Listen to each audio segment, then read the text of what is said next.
In 1967, American forces in South Vietnam launched a series of powerful attacks on the Vietnamese communist guerrillas. The aim was to take the war to the NLF's biggest units by attacking their bases in overwhelming strength.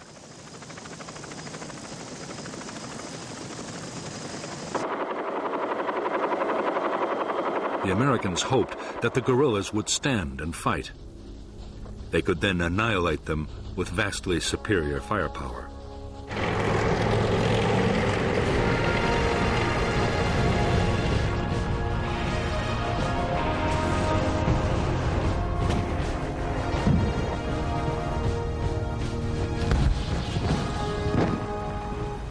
The offensives were designed to use the tactics of search and destroy on the grandest scale yet. Some of the biggest helicopter operations of the war were mounted to try and trap entire Viet Cong regiments. More guns and aircraft were called in to support the attacks than had ever been unleashed on a Vietnam battlefield.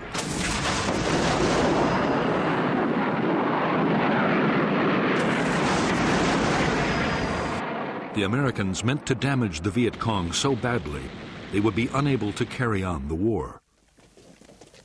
In fact, the Americans would fail to wipe out the Viet Cong's biggest units. Despite heavy losses in men and equipment, the guerrillas would return even stronger, ready to launch their own offensive campaign.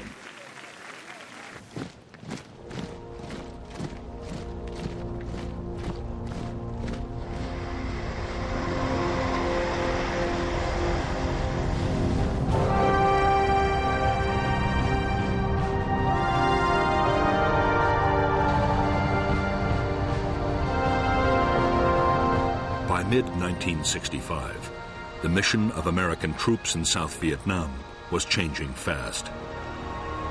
They had come to secure air bases, but now they were actively looking for combat with the Viet Cong. On May 18, 1965, the 173rd Airborne Brigade, the first U.S. Army infantry unit to arrive in Vietnam, began operations.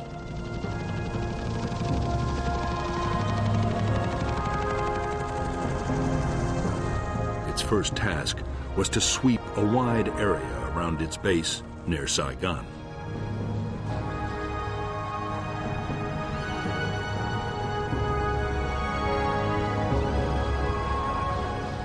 The 173rd met no real resistance. There were thousands of Viet Cong troops in the Saigon area, but they remained elusive.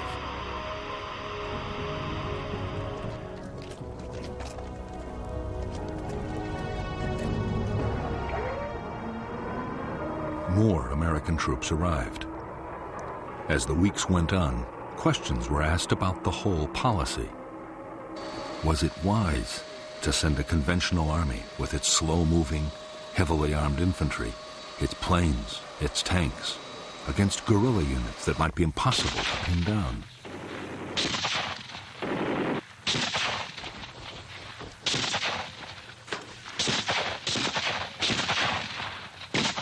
The U.S. commander in Vietnam, General William C. Westmoreland, insisted that the Army could find and beat the enemy. There were soon encouraging signs. In August 1965, in Operation Starlight, U.S. Marines surrounded a Viet Cong regiment of 2,000 men and defeated them in a full-scale battle.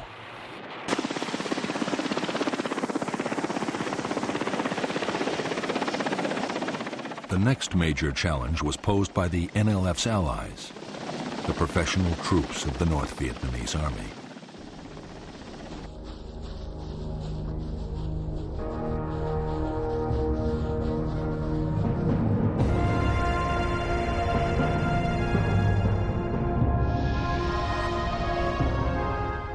By September 1965, two North Vietnamese Army regiments, the 32nd and the 33rd, had moved down the Ho Chi Minh Trail and infiltrated from Cambodia into South Vietnam. The 66th Regiment was following close behind. The plan was to take the provincial capital, Pleiku, and advance along Highway 19 to the coast at Kinan, splitting the south in two.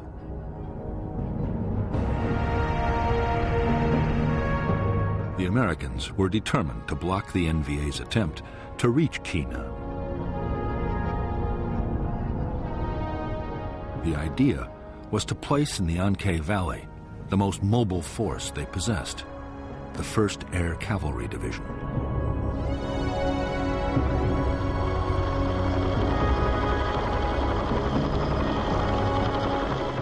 The Air Cavalry was the first formation anywhere in the world designed around the helicopter.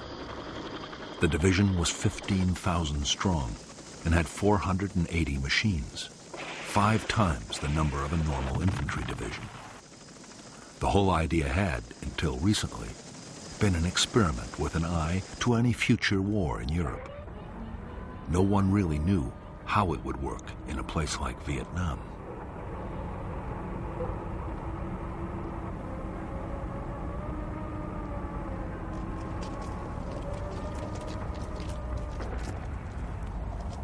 Combat units of the 1st Cavalry began to arrive at An Khe in mid-September 1965. By October, the division was fully operational. Its base, Camp Radcliffe, had grown into a massive complex of helicopter pads, supply dumps, accommodation and maintenance facilities. For the officers and men of the Air Cavalry, there was a great deal to prove, and they were determined to take the battle to the enemy.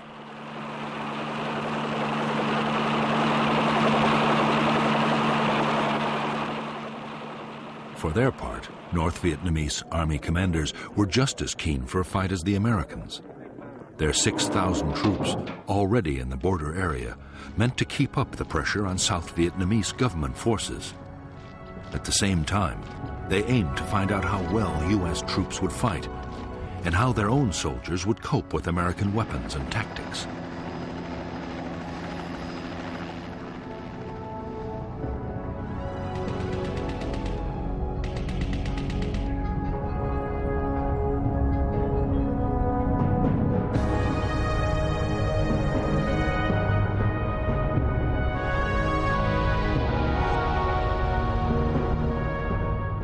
After infiltrating into the south, the 32nd and the 33rd North Vietnamese regiments had established a base area on the high ground of the Chupong Massif. On October 20th, 1965, the 33rd Regiment laid siege to an American Special Forces camp at Plai Mai. After a siege that lasted 6 days, the South Vietnamese Army, backed by the U.S. Air Cavalry, secured that camp, and both NVA regiments withdrew to the Chupong. There they meant to join with the newly arrived 66th Regiment before renewing their campaign.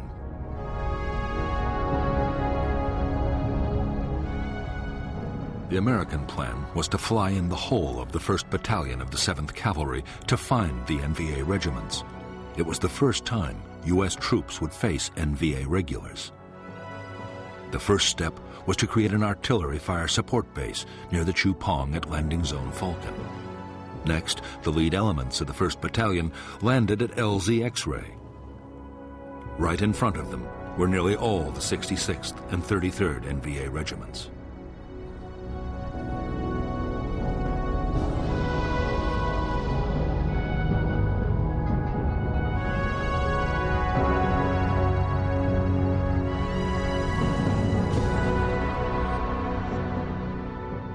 When Company B pushed towards the spur of the Chupong, it was attacked immediately, and a platoon was encircled. Company A was also pinned down by fierce fire before the rest of the 1st Battalion was landed.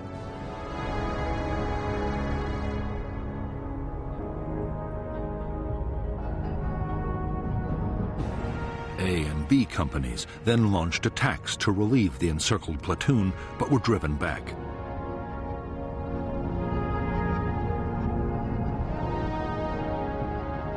The The following morning, the Americans, reinforced by another company, were hit by waves of NVA troops.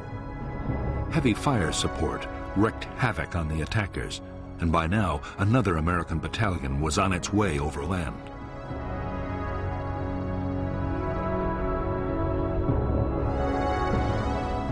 Conceding defeat, the shattered North Vietnamese regiments began to pull back towards the Y Trang Valley in the safety of Cambodia.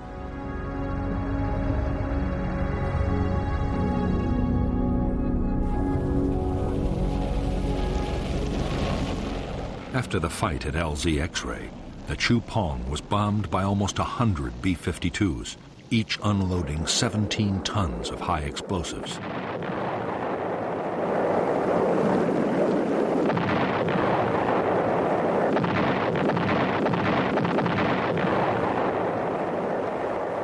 For the next 10 days, the NVA regiments were pursued relentlessly by the Americans. But although the North Vietnamese were in retreat, they were still capable of hitting back. In one textbook ambush, mounted by a rearguard battalion of the 66th Regiment, 155 Americans were killed. For U.S. forces, it was the most costly day of the war so far.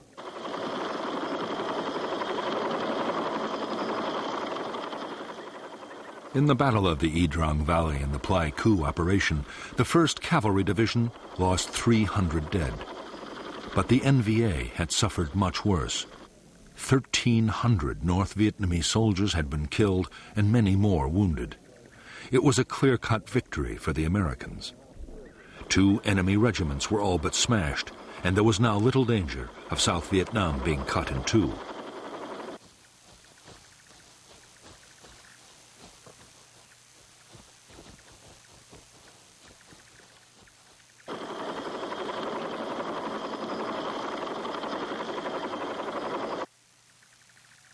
The Y Trang battle was a major boost for U.S. commanders. It seemed to prove their strategy was the right one. The enemy's big units could be made to stand and fight, and take heavy casualties in the process.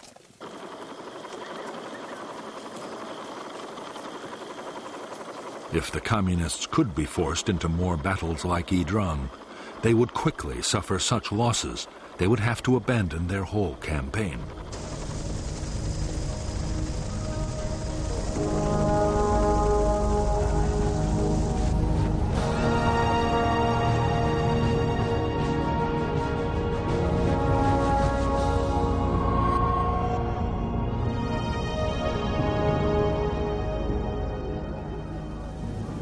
The final push to use American combat forces in South Vietnam had come from President Lyndon Johnson himself. Yet, he had never wanted to fight a war in Asia.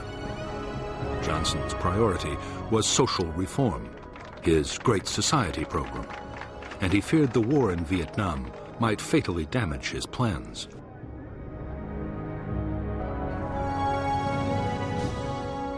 The problem for Johnson was that if the war grew unpopular, it could cost him the political support his program needed.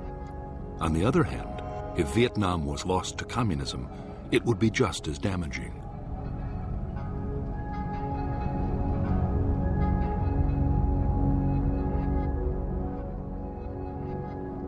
The only solution that Johnson could see, and the one agreed with his Defense Secretary Robert McNamara, was an uneasy compromise. The U.S. would carry on fighting the war, but everything possible would be done to limit its impact on the American people. Dramatic measures like calling up the reserves or the National Guard had to be avoided.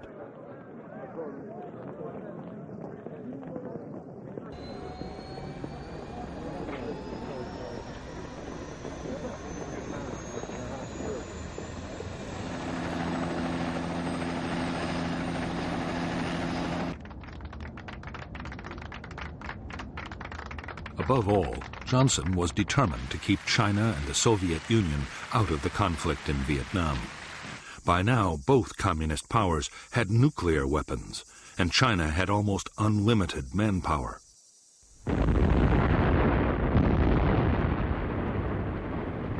fighting the Chinese in Asia, would demand millions of American troops and cost untold casualties.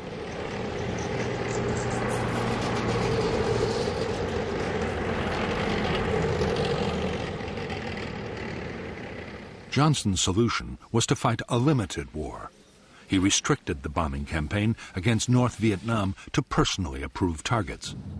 He also ruled out invading the North, no matter how much it backed the NLF.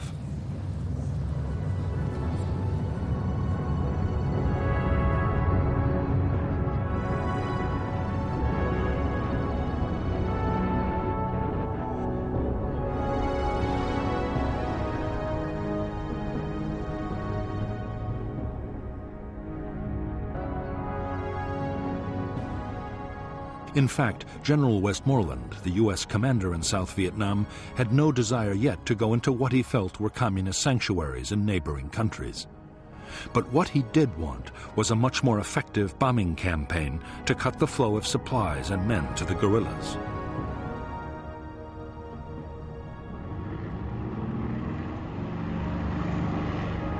If that happened, Westmoreland was confident he could win. He would need more troops, but once he had built up his forces, he was sure he could seize the initiative.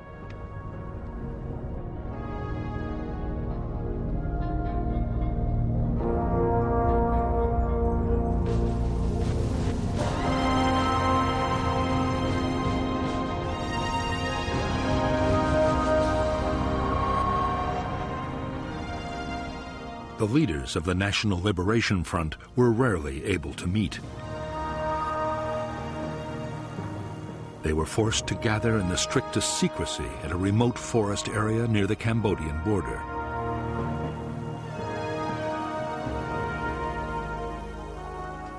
The fear was that a single American bombing raid could wipe out the leadership at a stroke. Security was intense, and avoiding enemy units meant that some members had to travel for weeks to reach the conference.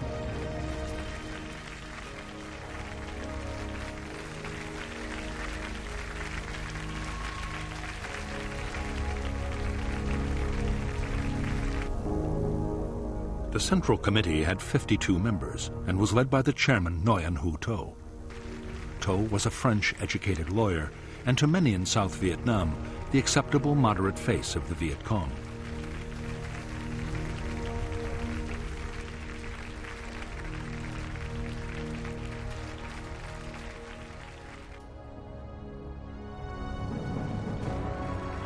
But behind To were lifelong communists like the General Secretary Huon Tan Phat, an architect and the NLF's foremost thinker.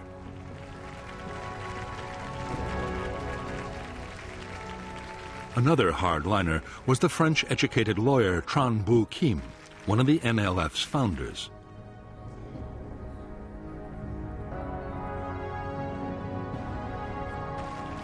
By now, Northerners were in almost full control of the military command, and through them, North Vietnam was making sure its policies were followed. The NLF guerrilla army was even more closely controlled by the North.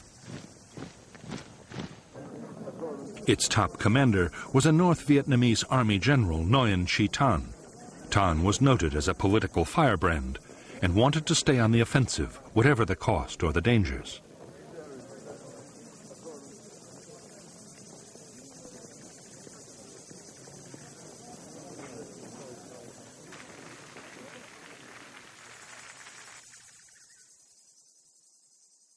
Tan was equal in rank to the North Vietnamese Defense Minister, General Giap, who favored a more cautious approach in the South, now that American firepower had entered the equation.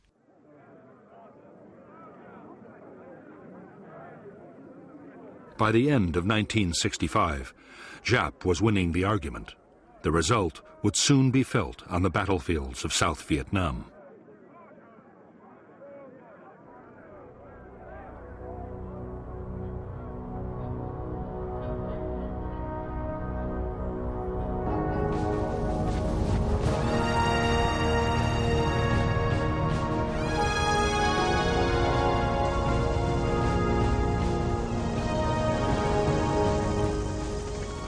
When American combat troops had first arrived in Vietnam, few U.S. officials had believed that the South could survive.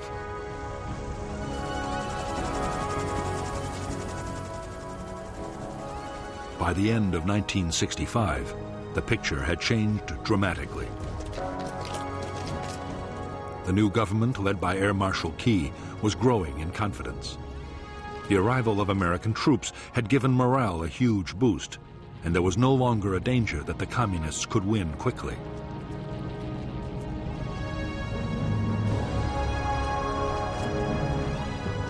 For General Westmoreland, the next stage was to go on the offensive against the Viet Cong. His aim was to take on the enemy's big formations on the battlefield and eliminate them one by one.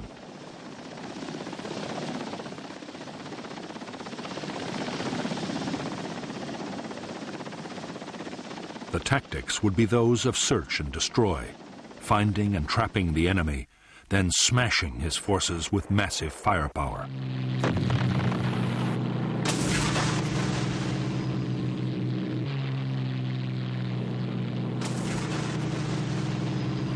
General Westmoreland's strategy would be to wear the Viet Cong down by relentless attrition. In battle after battle, Westmoreland meant to force the Viet Cong to sacrifice troops and materials faster than they could ever be replaced.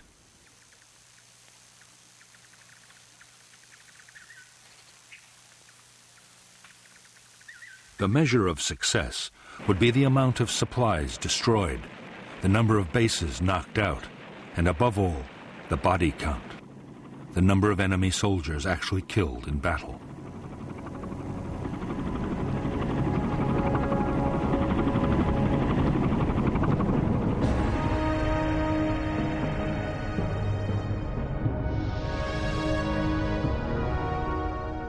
For defense, 4 national priority areas were agreed by the Americans and the South Vietnamese. The coastal provinces around Da Nang and Quy Nhon, and the central part of the Mekong Delta, and above all Saigon, the capital. These were to be first consolidated and then made the springboards for large-scale search and destroy operations against enemy units and base areas.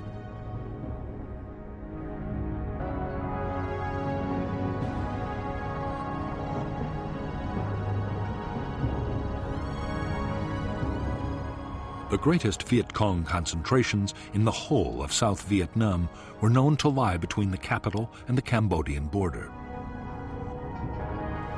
Through this area ran several strategic roads and the river routes into the capital.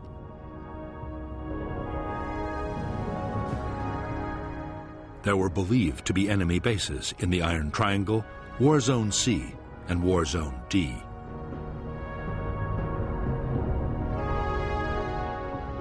These base areas were the destination for most of the supplies and men that came down the Ho Chi Minh Trail, and it was these bases the Americans would have to attack if the Viet Cong were to be finally defeated.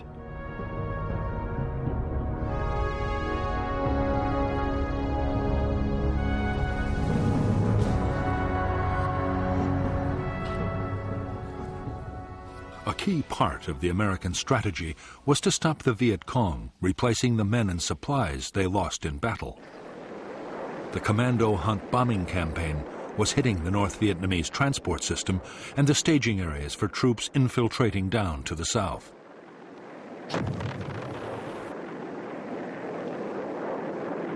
During 1965, U.S. aircraft had flown 55,000 individual sorties over the north.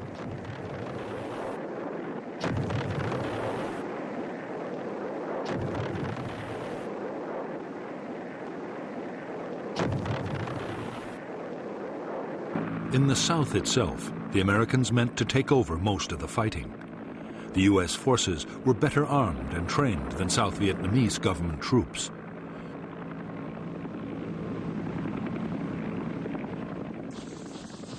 They were much more mobile and had the backing of enormous firepower.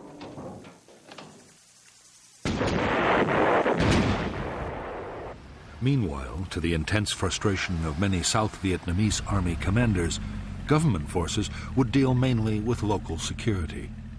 Only elite units would take part in offensive operations.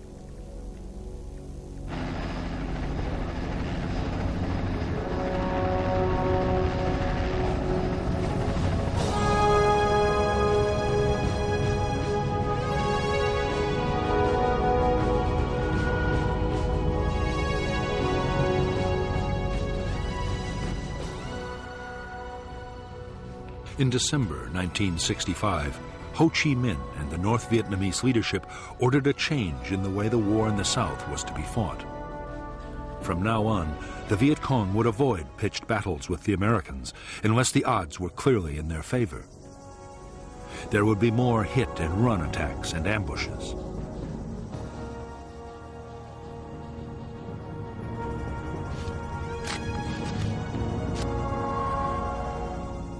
To counter the American buildup, Viet Cong recruitment would be stepped up, and more North Vietnamese army troops would be infiltrated into South Vietnam.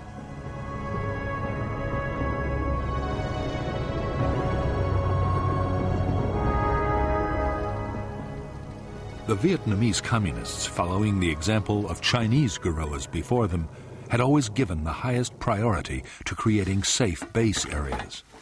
They were training grounds, logistics centers, and headquarters.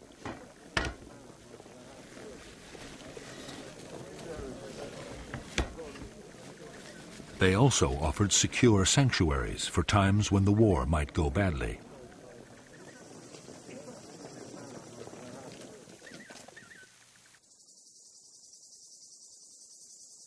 Hiding the base areas had always been a high priority for the Viet Cong. Now, with American spotter planes everywhere, it was more vital than ever to protect them. In remote swamps or forests, there were few problems, but nearer the capital, it was much more difficult.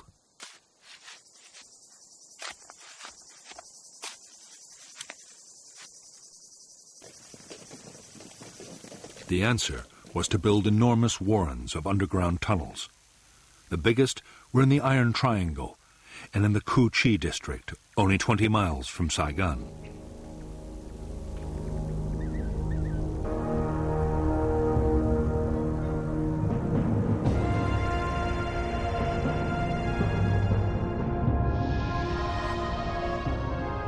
In the Cu Chi base area, any facility used by the guerrillas, like a conference room or training area, had almost instant access to the safety of underground.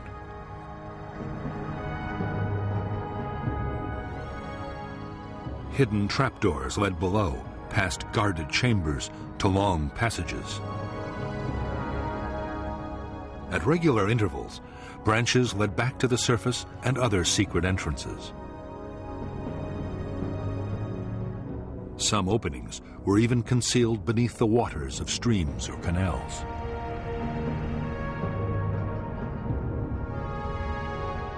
At the deeper levels, there were chambers carved out for arms factories and a well for the base's water supply.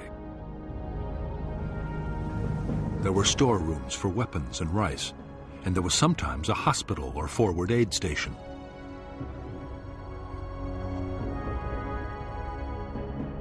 Long communication tunnels connected the base with other distant complexes. Base kitchens were always near the surface, with long carved-out chimneys designed to diffuse cooking smoke and release it some distance away.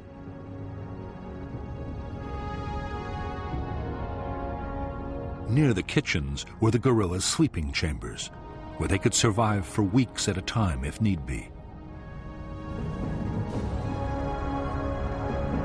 Everywhere on the top level, there were tunnels leading back upwards to hundreds of hidden firing posts for defense of the base.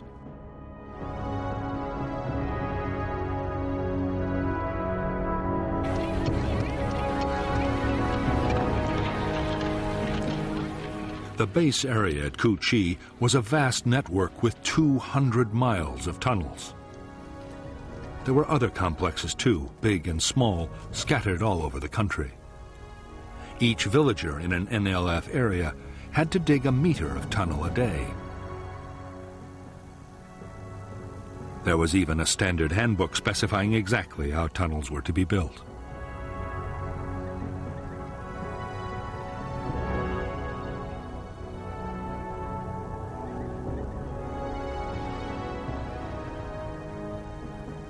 The orders coming from NLF headquarters were absolutely clear.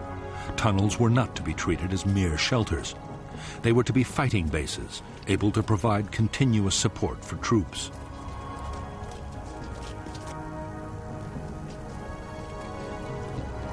Even if the village was in enemy hands, the NLF beneath should still be fully capable of offensive operations.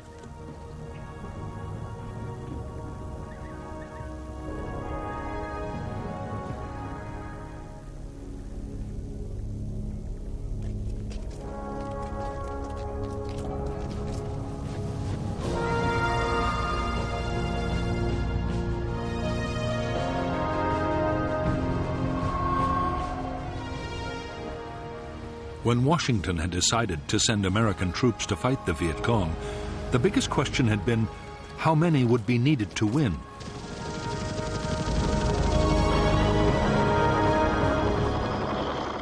Military planners accepted that to win a war against guerrillas, an army needed to outnumber them 10 or even 15 to 1.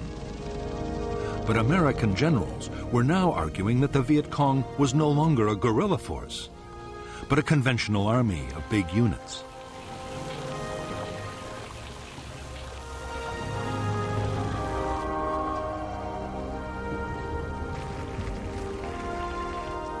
Because U.S. commanders were confident they were not fighting a guerrilla war, they saw no need for a 10-to-1 superiority in forces. Against a regular army, 3-to-1 was usually considered enough.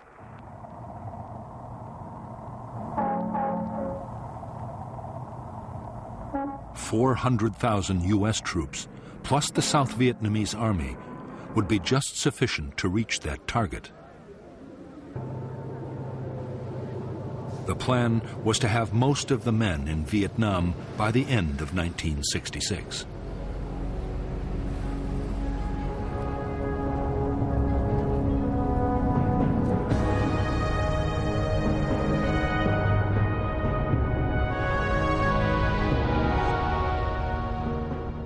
The South Vietnamese army had divided the country into 4 tactical zones, with an army corps in each. As American forces arrived, Military Assistance Command headquarters in Saigon assigned them to a corps' tactical zone. By the end of 1965, the 3rd Marine Amphibious Force commanded 4 regiments in I Corps. The 1st Air Cavalry Division was in 2 Corps, along with a brigade of the 101st Airborne. The 1st Infantry Division and the 173rd Airborne were in 3 Corps.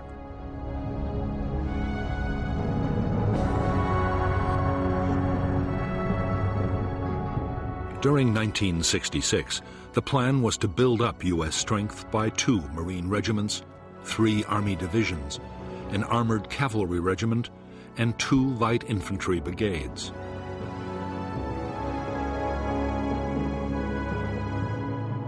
The combat strength of Allied nations would also increase to 2 Korean divisions and a Marine brigade, an Australian task force, plus New Zealand and Philippine units.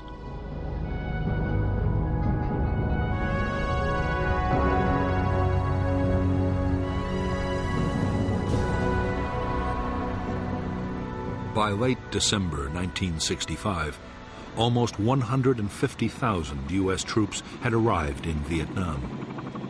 The Air Force had over 500 aircraft at 8 bases. The huge scale of the buildup had placed an incredible strain on facilities and installations.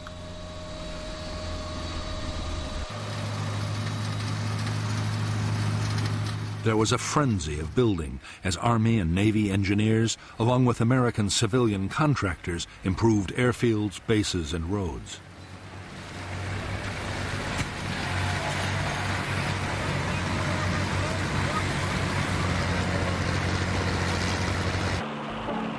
The most ambitious construction project of all was a gigantic port and logistics base at Cam Ranh Bay. The whole effort was to cost $100 million, but the new facility would quickly ease the pressure on Saigon's overloaded docks. By now, American supplies arriving in Vietnam by sea were topping 300,000 tons a month and rising fast.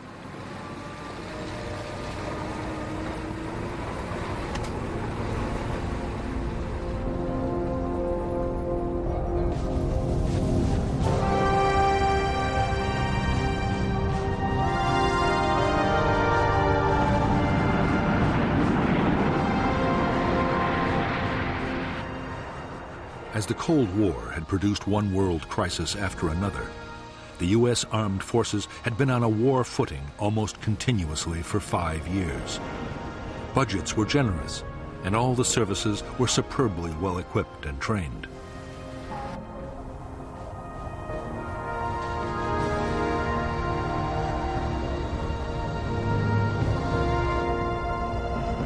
Many American officers and NCOs already had combat experience in Vietnam as military advisors.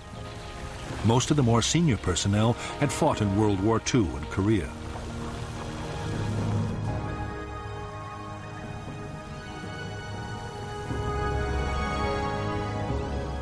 But for the enlisted men, many of whom were draftees, their training programs rarely prepared them for what was to come.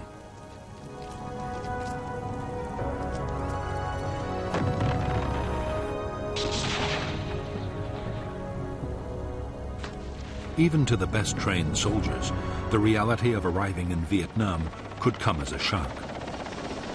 The climate was exhausting, with extremes of heat and humidity.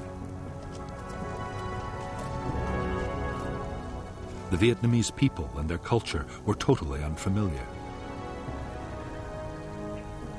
Many American soldiers were from U.S. cities, and the lives of Southeast Asian peasants were beyond anything they knew.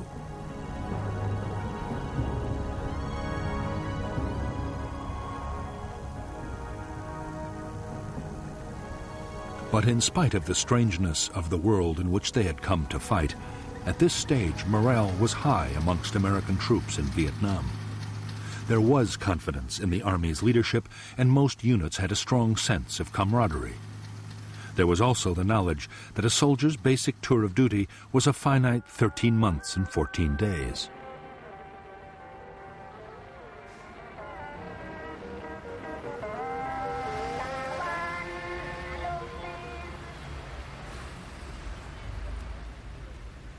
While thousands of Americans were getting their first look at Vietnam, the South Vietnamese Army was in its 6th year of war.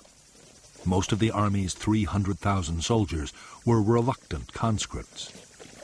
Many were underfed, and desertions were outstripping recruitment by 2,000 a month.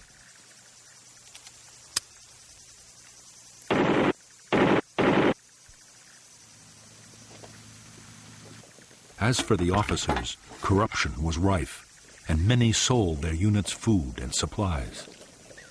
The most senior commanders had nearly all been appointed for their political and family connections.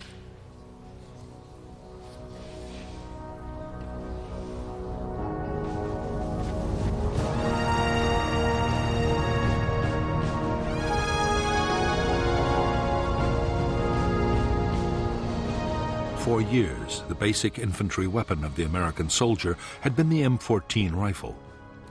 It was a dependable weapon, but was unstable when fired on full automatic.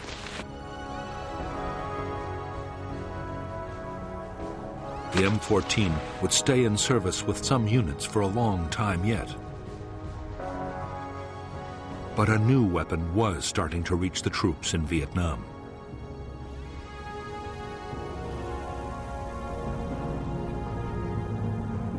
The M16 was a light, compact assault rifle made of metal alloy and plastic. It was effective up to 400 yards and had a very high rate of fire.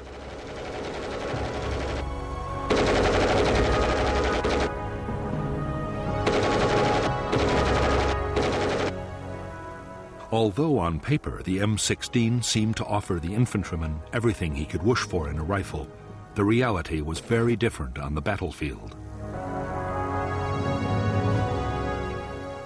The M16 was prone to jamming, a nightmare for the soldier in a firefight. The problem was reduced by scrupulous cleaning, and later modifications would cure the problem completely. But in the meantime, many men viewed the M16 with deep mistrust.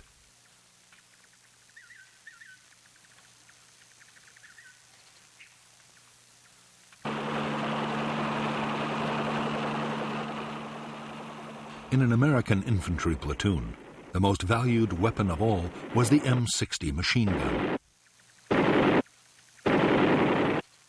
The M60 could fire more than 100 rounds a minute and had a range of 1,000 yards.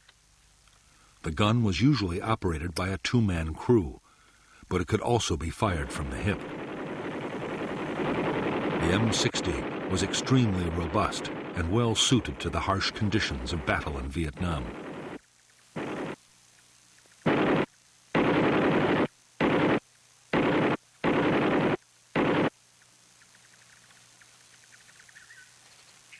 As well as the weapons they took with them into the field, American infantry could call on heavy fire support at any time. Ground attack aircraft could saturate the area with high explosives or napalm, while few operations were ever mounted out of range of friendly artillery.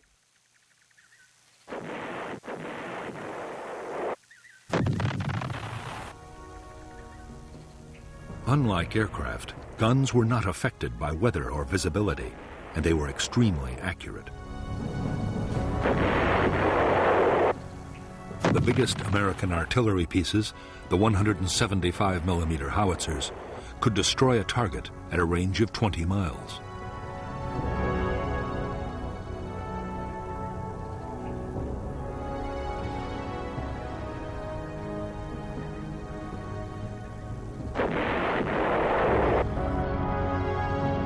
By now, every infantry division depended heavily on helicopters to maneuver its forces on the battlefield and to carry supplies and heavy equipment. For the Army, the basic infantry transport helicopter was the UH-1 Huey. The men called it a slick because its frame was uncluttered by guns or rockets.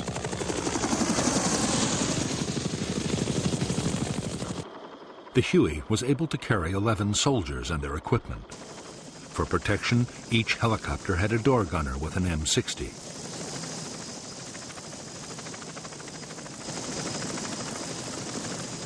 As well as Hueys for transporting infantry and general supplies, there were Huey gunships for escort and assault.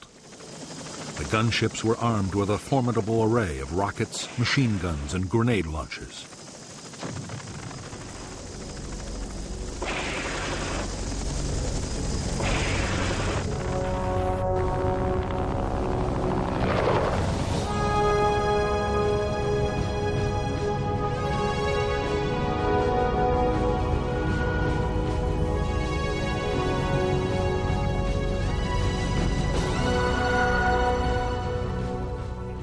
By the end of 1965, the total strength of the NLF and North Vietnamese Army units in the South had grown to 206,000 men and women.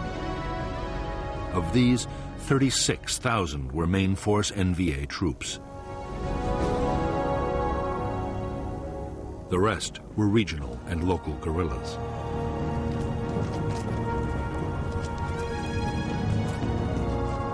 The main force Viet Cong units were used to launch large-scale offensives over a wide area. They were uniformed, full-time soldiers. Regional forces were also full-time, but they operated inside their own districts. If necessary, their units could come together to make bigger formations for a large-scale attack. If enemy pressure became too great, they could break again down into smaller units and scatter.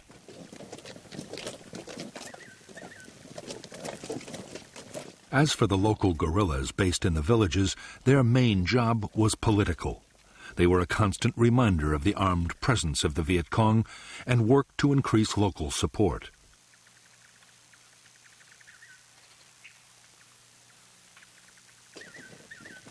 They were also expected to defend nearby installations like bunkers and tunnel complexes.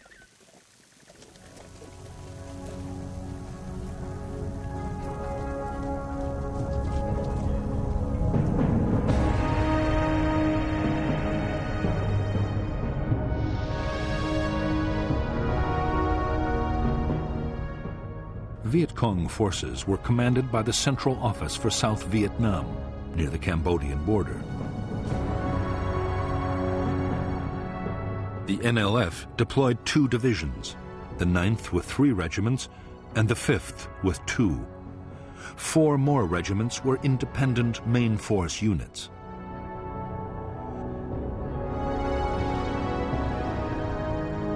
The NLF also controlled more than 40 local and regional battalions.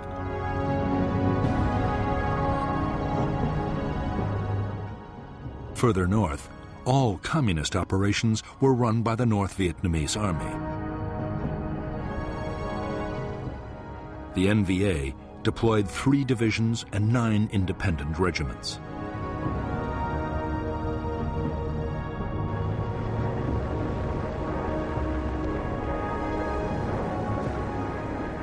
In 1965, American aircraft made tens of thousands of bombing attacks against the Ho Chi Minh supply trail and on logistic centers in North Vietnam.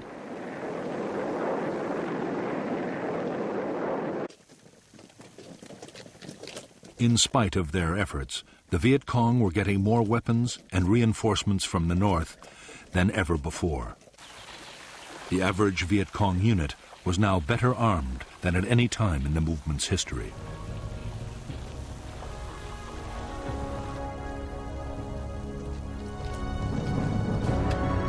Although the guerrillas depended on the Ho Chi Minh Trail for arms, ammunition, and special equipment, 21 tons a day was enough to keep them fighting. Their other needs were met inside South Vietnam.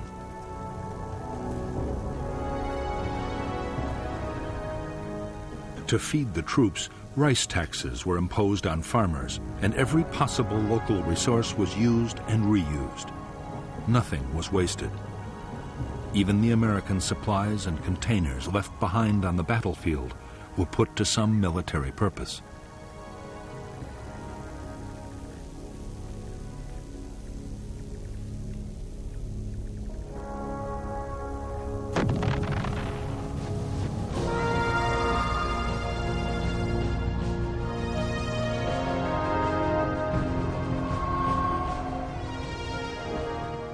In the last 12 months, the Viet Cong had suffered terrible losses.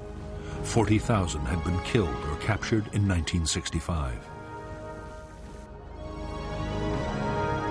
Yet the casualties had little effect on Viet Cong fighting strength. Losses in main force units were easily made up from the ranks of the local guerrillas.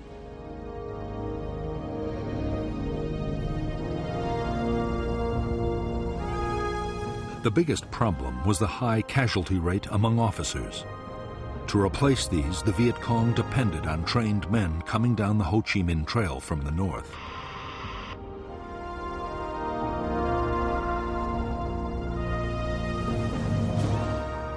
One in 10 Viet Cong were now northern, and the Viet Cong was increasingly run by the northerners right down to the village level.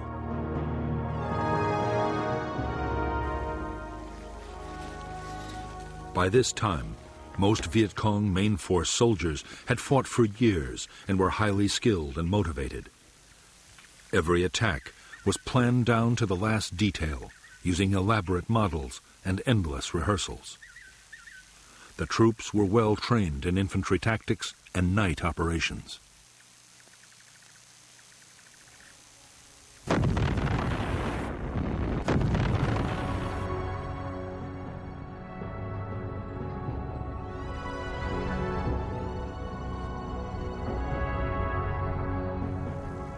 They were also masters of camouflage. While main force troops thought of themselves as professional soldiers, local Viet Cong were far less confident. Mostly the recruits were young teenagers, and while many were motivated by idealism, others had been pressured or shamed into joining. What many had in common were real doubts about their ability to fight heavily armed and well-trained American soldiers.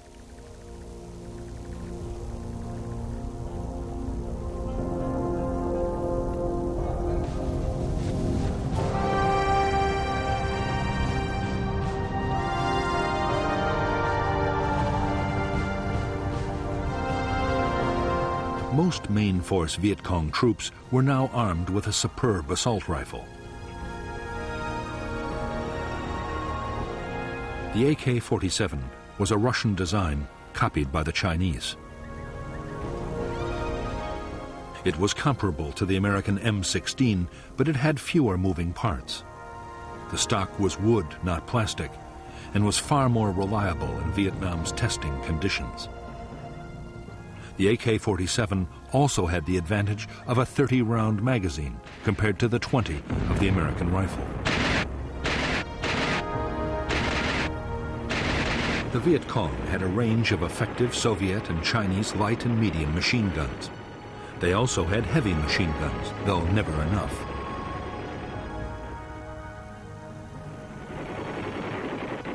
The bigger weapons were especially valued for defense against American helicopters.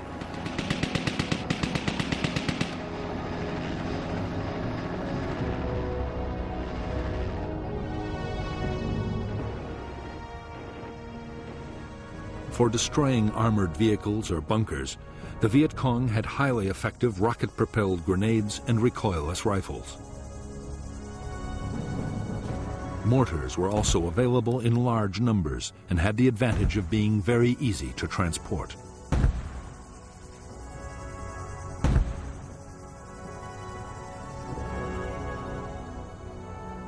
Many weapons, including booby traps and mines, were homemade in the villages. The materials ranged from scavenged tin cans to discarded wire, but the most important ingredients were provided by the enemy.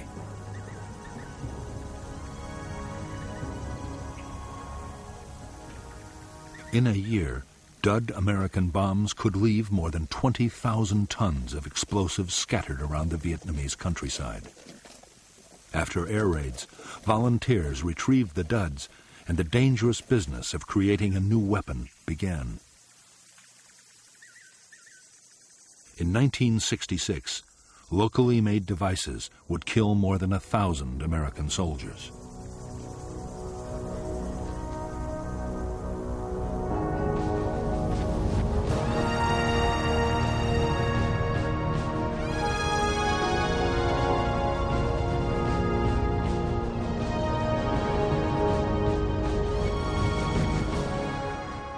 For General Westmoreland, the close of 1965 marked the end of the defensive stage of the American war in Vietnam.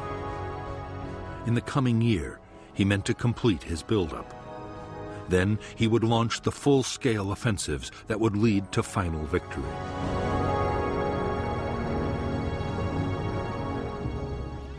The key to Westmoreland's strategy was that communist main force units would be destroyed in set-piece battles by concentrated American firepower. Westmoreland was confident the Viet Cong would stand and fight. But there were some signs that the Viet Cong might be changing their tactics.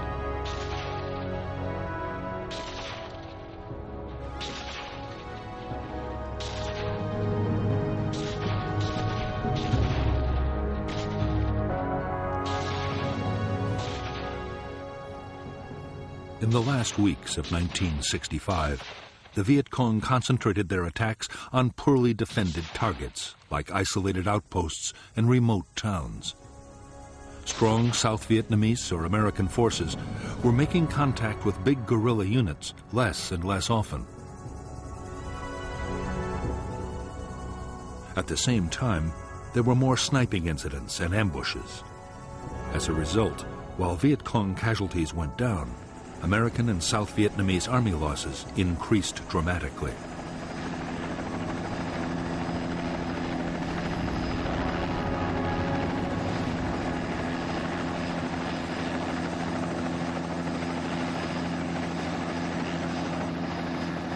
There was even more disturbing news in store for American commanders as 1965 came to a close. Washington's Defense Intelligence Agency reported that the Rolling Thunder bombing campaign against North Vietnam was failing.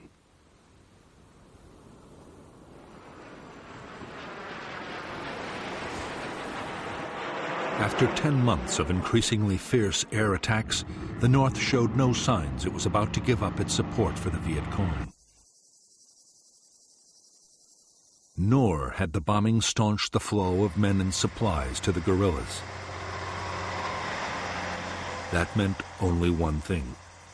The real contest was still to come on the battlefields of South Vietnam.